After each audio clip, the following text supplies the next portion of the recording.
साबुन का निर्माण। वसा अम्लों के ग्लिसरॉल एस्टरों को जलीय सोडियम हाइड्रोक्साइड के साथ गर्म करने पर साबुन का निर्माण होता है। अब यहाँ पे वसा अम्लों के ग्लिसरॉल एस्टर क्या होता है, तो सबसे पहले एस्टर समझने के लिए एस्टर बनता कैसे ये देख लेते हैं। एस्टर का निर्माण कैसे हुआ।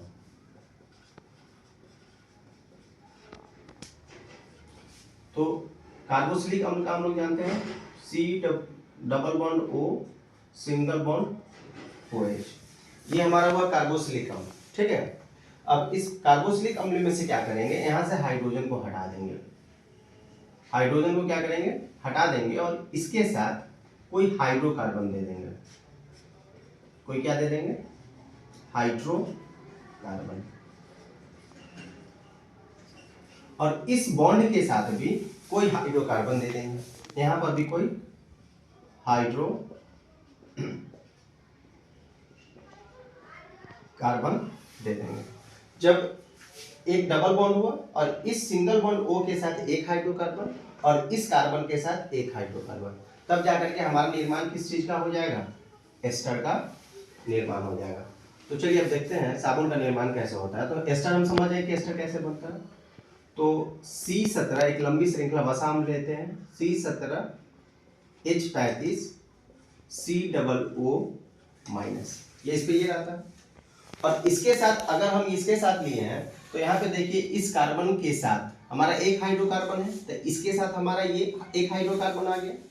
इसके साथ एक ये डबल बॉन्ड लगा लिया और इसके C के साथ ये सिंगल बॉन्ड लगा लिया, तो एक और हाइड्रोकार्बन देना होगा और वो हाइड्रोकार्बन हम लोग ले लेते हैं CH3। मतलब कि अब ये हो जाएगा C17H35 COO-CH3। अगर इसको सही रूप से अरेंज करेंगे तो ये हमारा हो जाएगा CH3 C OO-C17H35। ठीक है, अगर इसको थोड़ा सा और हम समझने का प्रयास करें तो एस्टर में देखिए कैसे होगा ये।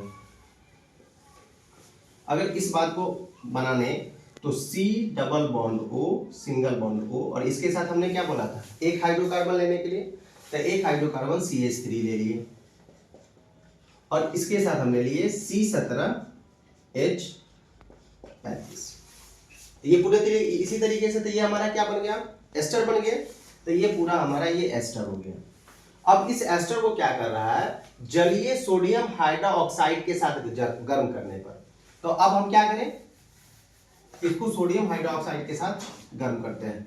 तो गर्म करने से पहले क्या करेंगे, इस तरीके का एस्टर हम 3 ले लेंगे सीरीज में। तो एक ये ले लिए, एक ये ले लिए और फिर एक और ले लिए CH3 COO-C17H35। अब अगर तीनों के साथ बॉन्डिंग बनाना है तो इसका एक हाइड्रोजन कम कर करके इसको 3 से 2 करना होगा और इसका हमको 3 हाइड्रोजन था, तो इसके साथ भी इसका एक होगा और इसके साथ भी एक होगा, तो इसके 2 हाइड्रोजन को कम करेंगे और इसका भी हम 1 हाइड्रोजन को कम कर देंगे। अब ये इसके साथ हमारा और ये इसके साथ हमारा क्या बना लिया, बॉन्डिंग बना लिया। अब इसको 3 को लिखने के बाद सबसे पहले क्या किया, C17H35 एस्टर ले लिए, इस तरीके का 3 एस्टर लिए। अब इस तीनों के बीच में बॉन्डिंग बनाने के लिए क्या किए, इसका 1 हाइड्रोजन कम, इसका 2 हाइड्रोजन कम और फिर इसका 1 हाइड्रोजन का कम। अब हमारा ये 3 को ये हमारा 3 बॉन्डिंग बना लिया। अब इस एस्टर को जलीय सोडियम हाइड्रोक्साइड के साथ गर्म करने पर साबुन का निर्माण होता है। अब इसके साथ हम क्या करेंगे कि सोडियम हाइड्रोक्साइड को करेंगे। अब ये 3 है तो इसको भी हम सोडियम हाइड्रोक्साइड कितना ले लें, 3 ले लेते हैं। सोडियम हाइड्रोक्साइड टूटता है हमारा Na+ में और OH- में। और इधर ये वाला जो पार्ट है, ये पार्ट ये भी हमारा टूट जाएगा किसमें, ठीक है। तो CH2 इसके साथ बॉन्डिंग, तो ये NaOH क्या हुआ, Na+OH- में टूटा और इधर ये वाला जो पार्ट है ये हमारा प्लस में टूट जाएगा, तो CH2 CH तो इसको हम अलग करके इसको और आगे हम लिख लेते हैं CH2 बॉन्डिंग CH2 और Na+OH जो टूटा है तो ये OH जो है इसके साथ आ जाएगा और इसके साथ बॉन्डिंग OH OH और ये OH।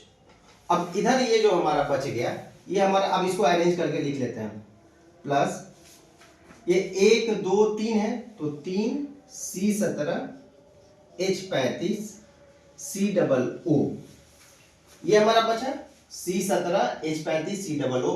और इधर से OH तो इसके साथ मिल गया, बचा क्या N है, ये हमारा माइनस में रहता है, ये हमारा माइनस में, देख रहे हैं C17 H35 COO क्या माइनस आयन में है, तो ये माइनस में है, तो ये किसके साथ जाएगा, प्लस वाले के साथ, तो इसके साथ Na आ जाएगा। और यही हमारा जो मिला, यही हमारा क्या है, साबुन है, जिसको हम लोग बोलते हैं रासायनिक नाम में सोडियम स्टीअरेट। इस प्रकार से साबुन का निर्माण हमारा हो गया।